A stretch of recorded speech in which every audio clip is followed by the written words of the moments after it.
Hello guys. आज हम जा रहे हैं एक न्यू एडवेंचर के लिए। We are going to buy one new bat. तो हम जा रहे हैं इंडिया की स्पोर्ट्स हब जहाँ पे क्रिकेट का सामान बनता है, मीरत। तो वहाँ जाके हमारा एम है एक मिड रेंज का बिगनर लेवल के लिए बैट लेना, जो कि हम अपने मैच में यूज़ करेंगे अबू धाबी में या फिर दुबई वगैरह में। होपफुली अगर मैच हुए और वॉर वगैरह ख़त्म हुई तो हमारे साथ है एक्सपर्ट मिस्टर नितिन कुमार अट्री। ये तो इनके बारे में मैं बता दूं, he is playing around for last 3 years continuously. तो हमारे कंपेरेटिव तो इनको काफ़ी ज़्यादा एक्सपीरियंस है बैट्स का और स्पोर्ट्स इक्विपमेंट्स का। तो इन्हीं को लेके हम जा रहे हैं। हमारे व्यूअर्स को बताइए कि अगर वो बैट खरीदने जाते हैं तो क्या ऐसी 3-4 चीज़ें हैं जिनका अच्छे से ख्याल रखना चाहिए खरीदते हुए, किन चीज़ों पे ज़्यादा ध्यान देना चाहिए। सबसे बड़ा मिथ तो लोगों में ये होता है कि हमें नंबर ऑफ ग्रेन्स बहुत ज़्यादा लेनी चाहिए। ओके। बट मैं यही कहूँगा कि नंबर ऑफ ग्रेन्स ना देखते हुए हम्म। हम देखें लकड़ी का बैलेंस कैसा है, अपने हाथ में फील कैसा है। लकड़ी का उस बैलेंस या पूरे ओवरऑल पूरे बैट। ओवरऑल बैट का बैलेंस आप कैसा महसूस कर रहे हैं बैट को पकड़ने के बाद। ओके। उसका पिकअप कैसा है, how are you feeling. Okay. क्योंकि सबके लिए सभी प्रोफाइल नहीं बनी होती है, हाँ। क्योंकि सबका प्लेइंग स्टाइल अलग होता है। कोई अच्छा। बैट्समैन मिडिल ऑर्डर में खेल रहा है, हाँ। कोई टॉप ऑर्डर में खेल रहा है। तो ये मिडिल ऑर्डर वाले के लिए कौन सी प्रोफाइल, मतलब बॉटम हैवी या फिर बैलेंस्ड, इस तरीके से हमें सजेस्ट करें कि किस प्रोफाइल का बैट ले सकते हैं। मिडिल ऑर्डर में खेलने वाले के लिए जो हार्ड हिटिंग, जो 10-12 बॉलें खेलनी है, जिसको हम्म। 15 बॉलें खेलनी है और उसको हार्ड हिटिंग करनी है, हाँ। तो प्रेफरेंस यही रहेगा कि मिड टू लो प्रोफाइल लें। ओके। जितना बॉटम थोड़ा हैवी रहेगा तो बॉटम पे भी अगर लगेगी तो बॉल पार जाएगी। अच्छा। लेकिन जो टाइमिंग और बैलेंस ज़्यादा अच्छा देखते हैं टॉप वो ऑर्डर। टॉप ऑर्डर बैट्समैन, मैं कहूँगा हाँ। वो अच्छे बैलेंस वाला बैट लें तो ज़्यादा बेहतर रहेगा। अच्छा अच्छा और अच्छा। जैसे कि डकबिल प्रोफाइल आती है, उसमें बैलेंस बहुत अच्छा होता है। ओके। तो पहला पॉइंट तो यही है कि ग्रेन्स को ज़्यादा इतनी प्रेफरेंस ना दें, बैलेंस पे ज़्यादा फोकस रखें। ग्रेन्स भी देखो ठीक होता है कि अच्छी बात है, ग्रेन्स बहुत ज़्यादा हो तो उतना ही अच्छा हाँ। लकड़ी निकलने के चांसेस होते हैं। हाँ। हाँ। और उतना ही अच्छा स्ट्रोक होता है, ऐसा माना जाता है। क्योंकि हम लोग आजकल देखते हैं प्लेयर एडिशन जो बैट्स होते हैं उसमें दस नंबर ऑफ बारह ग्रेन्स बहुत ज़्यादा होती हैं, 10-12-15 तक ग्रेन्स होती है, 20-20 ग्रेन्स भी होती हैं इवन। अच्छा। और दूसरा पॉइंट कौन बट सा। अगर आप नॉर्मल ग्रेन्स बैट्स में लेंगे, लाइक छः सात। आठ 6-7-8 ग्रेन्स तक भी बैट है, तो वो भी बहुत बहुत अच्छा निकलेगा। अच्छा। और उसकी ड्यूरेबिलिटी भी कंपैरेटिवली ज़्यादा होगी, हाँ। क्योंकि जो प्लेयर एडिशन बैट्स होते हैं हम्म। वो कहीं ना कहीं कम चलते हैं, हाँ। लॉन्जेविटी उनकी कम होती है, बट इम्पैक्ट लेकिन ज़्यादा। इम्पैक्ट ज़्यादा होता है।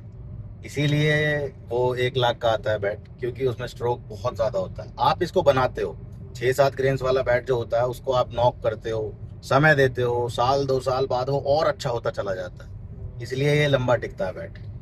सो अच्छा। आप लोगों के लिए मिड रेंज में बिगिनर लेवल पे मैं यही कहूँगा, ग्रेन्स कम चल जाएंगी, कोई दिक्कत नहीं है। फील और उसका पिकअप और उसका बैलेंस ज़्यादा मैटर करता है आप लोगों के लिए। दूसरा पॉइंट कोई, और दूसरा पॉइंट, जैसे विलो के बारे में बता दीजिए कुछ। विलो के बारे में। विलो क्या है कि विलो बेसिकली दो ही विलो आती हैं। हाँ। एक तो आती है आपकी कश्मीरी विलो, हाँ। एक आती है English willow. Okay. English willow क्या होता है, वो बाहर की ही लकड़ी होती है, इंग्लैंड की। हाँ। और जो कश्मीरी विलो है वो अपने इंडिया में कश्मीर से ही आती है। अच्छा। तो तैयार यहाँ पे होते हैं मेरठ में बैट्स, हाँ। लेकिन क्लेफ्ट कश्मीर से या फिर बाहर से, इंग्लैंड से ही आता है। अच्छा अच्छा। सही। तो कश हाँ बताइए। इंग्लिश विलो महंगी आती होगी कंपैरेटिव टू बिल्कुल बिल्कुल। कश्मीरी विलो। तो किसी के पास अगर इंग्लिश विलो का बजट नहीं है, वो कश्मीरी विलो भी चला सकता है। बिल्कुल चला सकता है कश्मीरी विलो, बस थोड़ा सा ये होता है कि उसके बैट्स थोड़े से हैवी होंगे, अच्छा। लेकिन चलने में बहुत लंबे होंगे, बहुत ज़्यादा दिन तक चलेंगे। तो अकेडमी लेवल और बच्चों के लिए जिनका बजट थोड़ा टाइट है, उनके लिए सजेशन ये रहेगा कि वो कश्मीरी विलो से आराम से खेल सकते हैं, कोई दिक्कत नहीं। 5-7 हज़ार के रेंज में बहुत बहुत अच्छे बैट्स आ जाते हैं, उससे भी कम में भी आ जाते हैं बल्कि कश्मीरी विलो। तो हम जो बैट खरीदते हैं मेरठ में, आप हमारे व्यूअर्स को बताइए, कोई अगर लेने जाता है तो क्या रेंज रख के लेनी चाहिए, जो अपने जैसे एमेच्योर क्रिकेट खेलते हैं कॉर्पोरेट टाइप, या फिर अपने दोस्तों में खेलते हैं जो कि प्रोफेशनल क्रिकेट नहीं खेल रहे बट क्रिकेट खेलते हैं, तो किस रेंज के उनको आइडिया होना चाहिए जाने से पहले कि इतने का बैट वहाँ पे मिल जाता है? देखिए बैट मुझे पता है कि वो तो महंगे से महंगा भी मिल जाएगा, बिल्कुल बिल्कुल। बट जो क्राइटेरिया मैंने बताया उसमें कितने तक का हम ले सकते हैं वापस? आप अगर बिगिनर लेवल पे हैं तो मैं यही कहूँगा कि आप 10 से 15 हज़ार की रेंज आप मान के चलें, अच्छा, आप अच्छा बैट ले सकते हैं। तो यही है, बाकी कम के भी आ जाएंगे, मगर ये है कि इसके चांसेस अच्छा निकलने के ज़्यादा रहते हैं।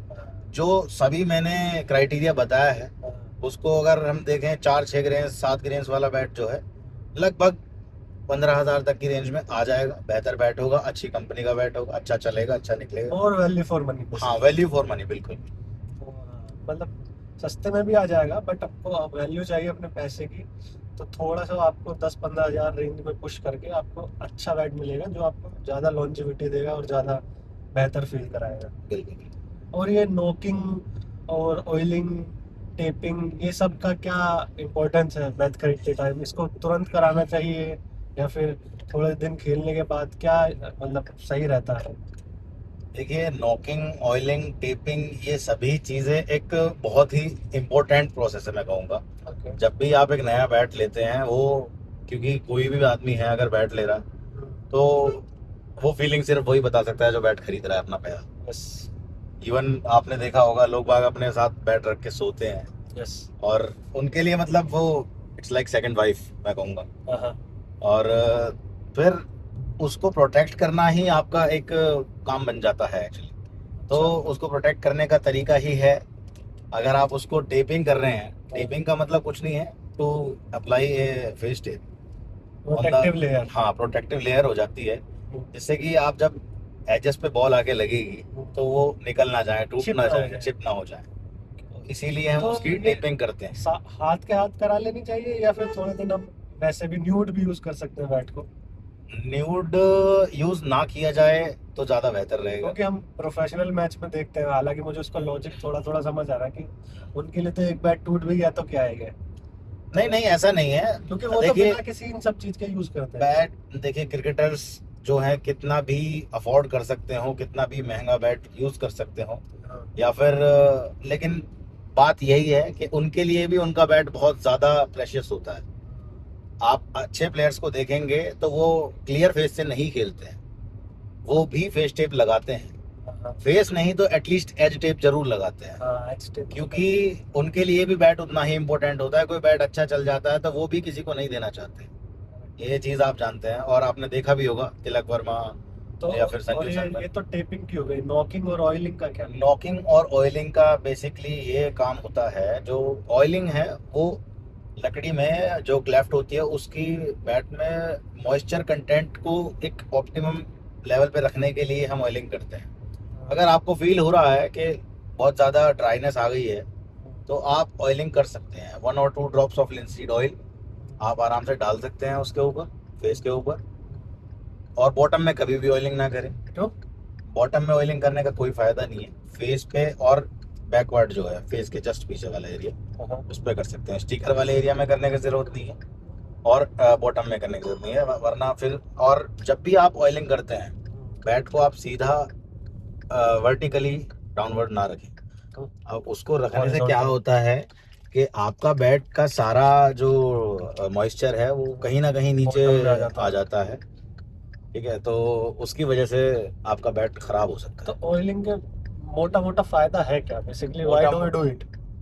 वी डू इट बिकॉज आप देखेंगे तो जब मॉइस्चर कंटेंट अगर सही लेवल पर नहीं रहेगा किसी भी चीज़ का, तो उसमें चांसेस ऑफ ब्रिटलनेस वाला फेलियर, जो हार्डनेस हो जाती है ना, मतलब वो टूटने के बहुत ज़्यादा चांस हो जाते हैं। जैसे बॉल का इम्पैक्ट पड़ेगा वो टूट जाएगा। So basically less oil is equal to more fragile.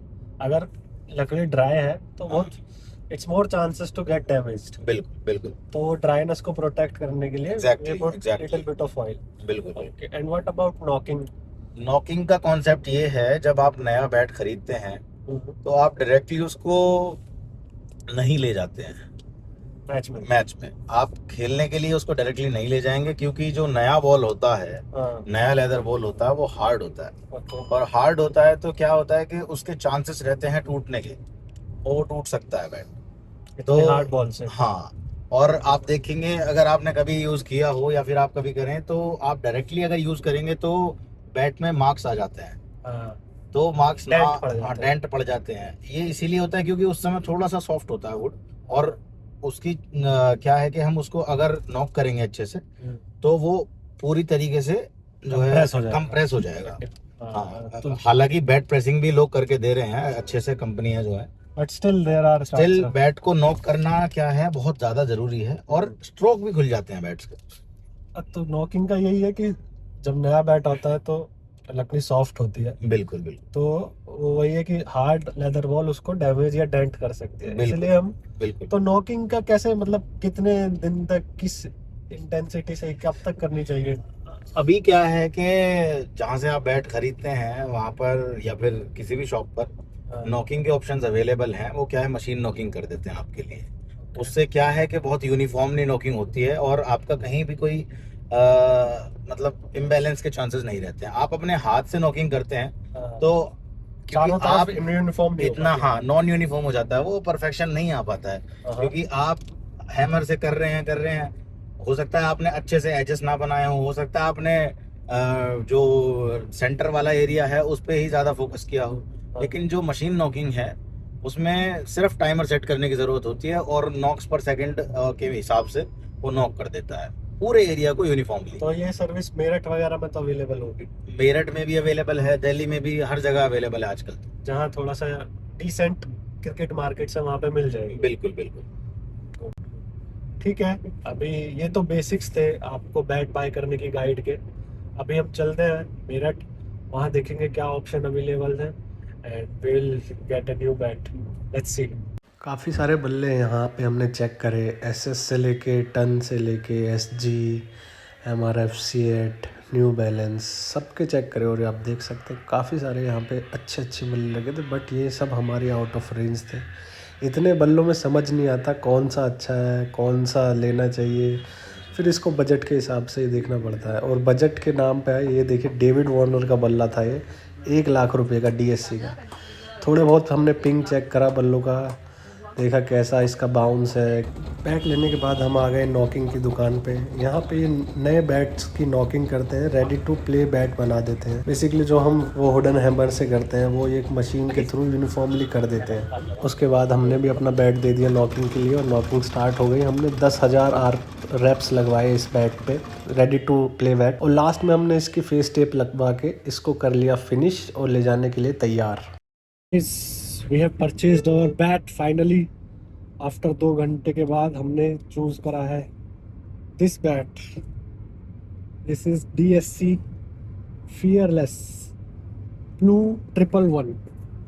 ये है प्रीमियम इंग्लिश विलो। काफ़ी सारे बैट्स देखने के बाद, 2 घंटे सर मारने के बाद, हमारी रिक्वायरमेंट और हमारे बजट के हिसाब से जो हमें फिट हो रहा था, वो ये बैट था। ये देखिए गाइस, ये है डक बिल प्रोफाइल है इसका, 1160 ग्राम्स वेट है, और काफ़ी बैलेंस्ड बैट है। मुझे अपने हिसाब से काफ़ी अच्छा लगा। और हमने इसकी नॉकिंग वगैरह भी करा दी है, so it's almost ready for the game. थोड़े से अभी इसमें हम खुद से भी नॉक कर सकते हैं। भी जो हम बता रहे थे, नॉकिंग मशीन पे हमने नॉकिंग कराई, इसकी टेपिंग कराई। अभी टो गार्ड लगना बाकी है, और बैंड होगा नीचे बॉटम पे, then it will be almost ready for the game. तो अभी इसको हम घर पे ही थोड़ा नॉक करेंगे, थोड़ा नेट्स में नॉक करेंगे, तब 2-4 हफ्ते बाद लेके गेम में उतरेंगे। देखते हैं अभी कैसा स्टैंड करेगा। 2-3 लोगों ने तो बोला काफ़ी अच्छा बैट है, बट वी विल सी। हाँ, प्राइस प्राइस इसका था 14,999, और डिस्काउंट वगैरह ये सब लगा के हमें ये 90 to 100 में पड़ा। तो आपको भी अगर चाहिए तो आप जा सकते हैं। मेरठ की कौन सी मार्केट है वो? मेरठ की सूरज कुंड मार्केट में। वहाँ पे 3-4 मेन दुकानें हैं। एक तो एक्सीलेंट स्पोर्ट है, और विश्वा स्पोर्ट्स है, स्पोर्टी स्पोर्ट है, ईएम स्पोर्टी इंडिया, और ईएम वाला है। ईएम वाला भी हमें एक बैट पसंद आया था, वो हमने लिया नहीं, बजट से बाहर था। बजट से थोड़ा बाहर था वो। हमने बॉल भी लिए हैं थोड़ी लेदर के। ये नेचुरल वाइट लेदर बॉल है, और एक रेड लेदर भी लिया है। बताते हैं आपको कैसा निकलेगा ये बैट आफ्टर टेस्टिंग।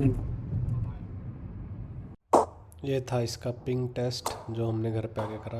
पिंग तो काफ़ी अच्छा है, इसका स्ट्रोक भी बढ़िया हो चुका है, काफ़ी लंबी बॉल मार रहा है।